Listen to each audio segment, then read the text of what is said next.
One. Welcome to God with George Ortega and Joshua Bond. This is episode number 35. And we're recording it on Tuesday, December 9th at 1:58 p.m. Eastern time. And so, all right, what we're doing is we're like, last episode we ended kind of like discussing the difference between science and religion. Some people, believe that they're for the most part in conflict, or, I believe they're actually for the most part complementary, basically seeking knowledge about different aspects of reality. Science seeks knowledge about what it can observe, perceive, this material reality. Theology extends beyond that to what cannot be perceived. And that's where logic and spirituality come in, I think.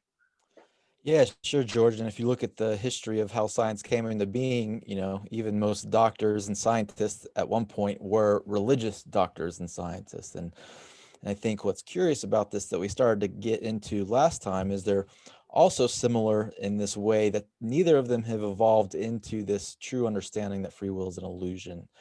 And so this brings into this question, the important part of this is to understand that God creates evil, which you brought up last episode, as well as good. And so, a lot of people struggle with that because this idea of God, that this, institution of Western religion that became science, also that branched off into science, their view of God did not allow for that very well and did not incorporate that kind of concept of God being all things and everywhere and everything and all causality. Right. I think that the question of, the acknowledgement, understanding that God is God is not all good. This is a logical deduction. If God is everything, obviously God has to be both good and evil. And it's bewildering how religions haven't come to that understanding yet. And you're right, it's as bewildering as how neither science nor religion understands that God's will is the only will. That God's will, God is supreme, God is omnipotent. What God says always goes. And in terms of understanding God, this is like perhaps, the first fact of God's existence is God exists, God is eternal, God is everything, infinite. But the second fact is that God controls everything because God is everything. And again, so this is like where our world is. We need to like have this major evolution in our consciousness to understand and appreciate this. Yeah, George, of course, science, our form of science in the West isn't going to use the term God, everything is God's will.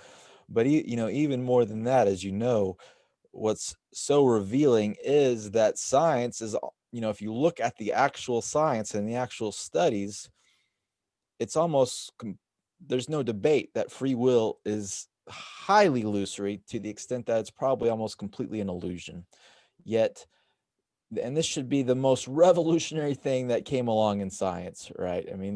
This should, every scientist should be flocking to these studies and this research and expanding it, right? But the ego, the cognitive dissonance, whatever, even the scientists won't let them do it, and they're still in denial so often, and so you see how that could have played out in religion, as well. All right, we're trying to reach a consensus with the audience, but also between ourselves. And you suggested that perhaps we may have a little free will. Perhaps God isn't completely in control. So I think we need to explore that. My understanding, again, is like God is everything. Because God is everything, God must know everything and be able to control everything. In other words, just from the everything, not even the knowledge. If God is everything, how can God not control anything? Like for us to be able to control anything in this context would mean that we would have to be outside of everything. Because again, so I'm interested to understand why you surmise that perhaps we may have some free will rather than acknowledging and understanding that God's will is complete.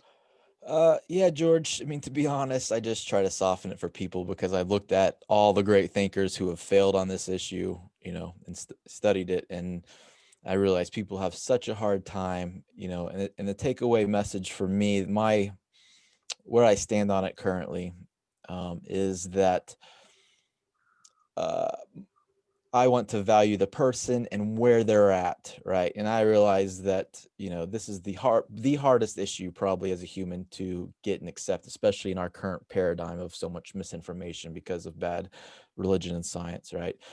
And, in the end, I care where they're at and letting them through. And when I draw that hard line, it feels like I'm just kind of preaching a dogma that might leave a lot of people feeling disconnected from the love in it. And that's really all it is. I mean, even if scientists prove that we have some type of free will next year, we've screwed it up so badly, worse than anything in history, probably, that we still shouldn't even talk about it except for passing.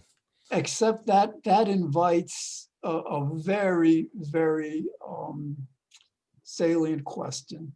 In other words, like God knows everything, so God knows when we're making mistakes and when we're not. So this is like similar to like, why would God create pain, suffering? So like, why? I can't fathom this. It's again, if I was God, you know, and mistakes lead to pain and suffering, presumably, I wouldn't compel anyone to make the slightest mistake, about anything. So, and that's something that we need to understand about the nature of God, that she does this for whatever reason. Yeah, and I think this, my only answer at the present time is that that's still where maybe you and I disagree about God a little bit, or I haven't solidified these ideas either, or I haven't solidified these ideas for myself. But I think God, it's important to understand God is bound to the same laws of nature as we are. God is just much more expansive. You could think of God as the collective of everybody's minds plus everything else. So why would we do anything that causes us pain or suffering? We obviously do. Well, it's because we're bound to these laws of physics and psychology and chemistry, right? That cause us to do these things, right? And God is bound to those same rules. He can't break those rules. It's just the idea of God that we have goes well beyond ourselves. Yeah. So I mean, it's not God is bound by them. God also created those rules. Those rules, he governs them, the laws of nature and all. So then, yeah, that invites the question. Well, if God understands these rules, these laws, um, why would God create beings that through certain kinds of behaviors would be threatened by the physical laws, strong winds, just the different kinds of natural threats that we have in the world. I mean, everything, all the way, like gravity. I mean, we live in a world that the physicality presents a challenge to our well-being. So again, the question becomes, why would God create sentient beings that, seek pleasure and avoid pain? In that God could have created these laws in any way God wanted to. That's the other point. Yeah, I mean, I guess that's the question. Did God create all of the laws, or were there some laws that have always existed or were inevitable? And we could chase it down forever. And I don't think, it is a very productive conversation. I think at the heart of it, at the root of it, is our desire to mitigate it, because we're not going to change it. We're not God, and we're not going to be able to change the laws of nature.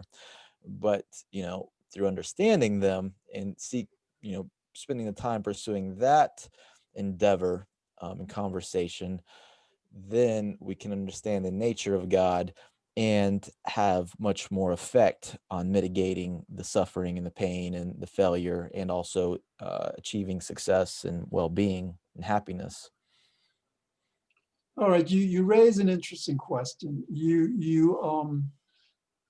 seem to suggest that God was compelled by God, because there's nothing else to compel God, to create the laws of nature as God created them. Now, like, from in this world, there is not a question, like, if there's a law of nature, God not just creates it, God maintains it and sustains it and governs it. Now, to ask why God did that, and we can relate this to any question. Why did God create pain, evil? And this is how I absolve God of any kind of like wrongdoing in reality, even though it's not a complete absolution. But if God is eternal, we never reach the point at which God is saying, well, I'm going to make these laws of nature and I'm going to like do this for this reason, because like there's always a past behind that. So this is an area where logic, where it transcends our human logic. Yeah, and I realize that, and I realize my logic is very limited, um, uh, in the grand scheme of God. So, um, yeah, and I guess one thing that comes to mind. I don't know if we want to explore this now, and I'm not sure how related it is, but it's coming to mind, so I'll mention it. Is how did religion or past views of God make this mistake where they didn't see God as everything in the sense of causality, and that did not allow them to see the illusion of free will, and it caused them to exploit it instead. Um, you know, uh, and I think that's where a lot of people will probably disconnect with our message and not be able to connect it very strongly with their traditional notions of God. And I think that ties into the, well, why did God create evil? Or what do we do about it? Yeah, I think that's a great question. For example, at the time of the first century, the beginning of the first century, there was a sect of Jews known as the Essenes, and they held God to be all powerful, meaning that we didn't have any free will at all. And yet they were a small sect, the Pharisees and the Sadducees um, basically control things. And I think, I think because like you have to have a certain kind of like depth of understanding that even today we may not have yet achieved. But it's the idea that like people would have to understand, well, yes, we can understand that nothing is up to us, but we can still maintain rules and laws. I think that was very, I think the rabbis, the teachers back then may have thought that if you do away with this concept of free will, then we can't reward and punish in the way that society requires. Yeah, I mean, or certainly it's much harder. And I mean, I think if you take it, you back far enough, or we're still in that stage of evolving out of, it's, uh, I don't think that we have free will, uh, probably not at all, but certainly not as much. Probably. But, um, you know, the belief in some sense of agency, as if we do. I mean, our epistemology, the way we talk about, it's just so bad that the best, like, it's so messy. If I go to exercise or, do a good deed or something, it does seem a belief in what we traditionally call free will, which is really just agency, you know, allows me to perform a little better. And I think that's what a lot of people are afraid to let go of, because they feel like they're going to lose that, which is not true. Well, I mean, like, our top scientist, Einstein didn't believe in free will. So like, I think there's the argument that, if you understand our lack of free will properly, then it might even enhance one's ability. But to your other point, um, just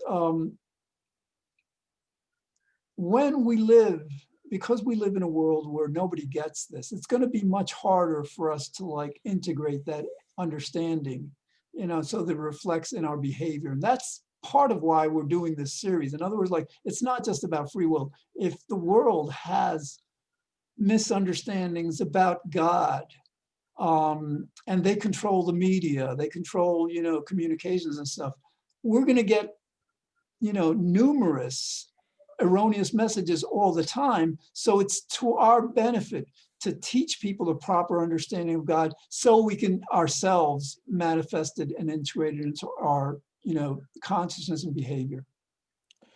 Yeah, George, I mean, what you said there was really interesting.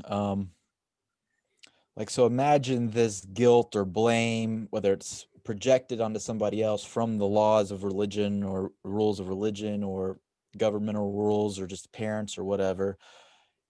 Imagine that for this, the purpose supposedly is a good purpose to help the person or help society, right? But there's this free will thing attached as if you have free will, compared to this higher understanding that you don't have free will, but if we try to convince you of these rules that they're good, or we try to tell you you need to do this or there's going to be consequences, then I believe the second is much more healthy, and especially relationally and for the self-image of the individual. Or, it's interesting because this belief in free will is very related to self-image, because like the belief in free will creates a separation between God and us. Free will says like God is out there, God is not controlling me. God is, I am autonomous of God. When the reality is that God's will is the only will. And like with that understanding, what our self-identity moves from feeling, this separation, to understanding that we are God, and that has to, dignify us. That has to like, connect us with a higher self than this belief in free will. So that's a very important reason why, our world evolving beyond free will belief it would I think be, monumentally helpful to humanity.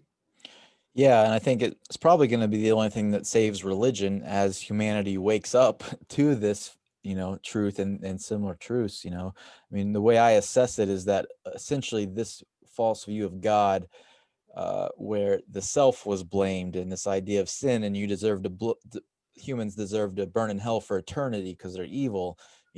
This is a form of self-hate, and it created a form of consciousness, self-conscious, right? That's essentially self-hate conscious, and how we view ourselves largely determines how we view each other and how we treat each other and how we're able to interact, and if we're comfortable around each other and able to have healing conversations or healing relationships, right? I think what we're doing with this whole series, and this whole paradigm shift is to try to create a love consciousness with this understanding that free will is an illusion. Yeah, and it may be that, trying to get people to disavow their belief in free will without first explaining this in relation to the nature of God, how we relate to God, that might be perhaps why people are having as much difficulty as they are with this. When you're connected with God, when you just describe God as everything and describe us as part of God, that's information, that isn't ordinarily used by philosophers, by scientists who understand that free will is an illusion, to get their message across. That may be what people need. Um, yeah, but there, I mean, like, but I forgot what your last point was, because you segued to something else. Well, I mean, just that what we're doing here is creating love consciousness, is what I would call it. I wouldn't, I can't imagine any more scientific, rational, logical explanation or understanding of grace and compassion and all of these things that we traditionally associate with God or religion claims to be the access point to, right? It, you know, without understanding this illusion of free will. And I think that's what we're doing. And, just imagine before St. Augustine really popularized or probably even coined the term free will in the fourth century to, kind of exploit it for the benefit of the church. It didn't exist. So imagine tomorrow, like somebody coins the term free will, and then we have to have this debate about it. Well, if all of religion said, well, of course there's no free will because God's in control, think of how quickly everybody would say, oh yeah, there's no free will. That's a delusion, you know. All right. But but the So, opposite has happened. right. No, no. All right. So you brought up the idea of love, and that just reminded me that God has many attributes. God is all powerful. God is all good, and by love, I'm defining it as the highest form of happiness. Happiness, I also define. I'm not, I got this from John Locke. The highest good. Happiness is the highest good. Aristotle considered that also, I believe, and or maybe he people around his time I think said it first, but basically this idea of God as love may actually be more important to the world than their understanding that free will is an illusion, because to love oneself and to love others is basically to aid in their happiness, and that's what we're fundamentally about. Yeah, George. I mean, the religious traditions I grew up in, didn't use the word love a lot, and you usually attributed it to God and had a concept of omnibenevolence and, you know, unconditional love, that God loves you unconditionally, but it doesn't match up with the theology, and deserving to burn in hell for eternity if you don't accept him, right? I don't call that unconditional love, but that's how I'm using, or, what I tend to think of when I use the term love in this, kind of generic way, is unconditional love, that whatever you're experiencing, in your consciousness, in your mind, that's being caused by forces that go way beyond you, genetics and chemicals and neurochemical processes that you're not in control of. And so I love you that you're going through whatever you're going through. Um, and this speaks to the illusion of free will. You can only get there by understanding the illusion of free will. All right, I think we need to differentiate between God's attribute of love and God's belief and people's beliefs about God and the nature of reality. In other words, like, I'm guessing that this belief in hell is completely inaccurate. It's just a mistake. It was like something back then, before we had a criminal justice system. Some people thought, well, if we really scare people, that if they behave badly, they're going to spend the rest of their life in eternity. That would be a good motivator of good behavior. But we have to remember that, given, let's say that's completely mistaken, completely erroneous, then we're left with a God that, yes, because God creates pain and evil, it doesn't completely coincide with God being loving. But maybe we need to understand the nature of love more to understand the nature of God better. Yeah, I mean, I imagine there would be love that God is capable of, and that would probably be different, more expansive than the love that we're capable of as limited human beings, And as you were talking there, it clicked for me, this creation, this of this illusion of free will, or belief in free will by the church. Well, kind of the next logical step would be to emphasize this hell as you described it, as you talked about it, because you create, it goes in hand that if you're going to tell people they have free will, and everything evil that has anything to do with them is their fault, because and from their choice, and there was no other choice, or that there was another choice that could easily be made, um, then you have to have some way to drive that home with this fear of eternity in hell or something similar. Right. And so why is it so important for us to understand the nature of God's omnipotence, the truth that God controls everything? Because when we do that, then we don't attribute a free will to ourselves and others. And and that provides for an absolution. In other words, like, because we don't have a free will, we're not fundamentally to blame for anything. And so, like, to the extent we understand that God is all powerful, we cease blaming ourselves, and that makes loving ourselves and each other much, much easier and more effective. So this is like a powerful example of how understanding the proper nature of God leads us to understand the proper nature of human beings, and that leads us to the positive behaviors, like behaving much more loving in various ways. Yeah, you know, an extended understanding of causality. When you people are scared, if we say, well, there's no, free will is an illusion, well, then everybody's going to feel free to just do whatever they want, and it's going to cause people to behave worse. But that doesn't make sense from a logical perspective. If I'm just sitting here blaming myself for a mistake, and it's my fault, and I'm evil, or I'm bad, or I'm stupid, and I'm just dumb, defective, then I'm going to be much less likely to, for one, admit my trouble or my struggle, and also less likely to seek outside help and understand the causality, the different tools that I have to change that behavior, right? And so when we understand that free will is an illusion, well, that doesn't mean we stop using all the tools that we've been developing for thousands of years as human beings to improve human behavior, or make a better world. Yeah, I mean, again, it begins with the understanding of God. To the extent that we understand God as all powerful, that enables us to understand our nature. And yeah, you made a point that I was going to address, but not sure what it was. But again, it's just the idea is that to understand God, in the way God properly should be understood, the way God is to understand ourselves, again, relative to love, to the extent, and this, like, we were talking about love as a kind of like a tool we use for improving humanity.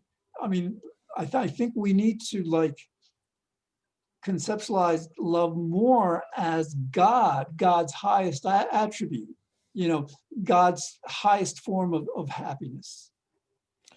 Yeah, George, I think so too. And also,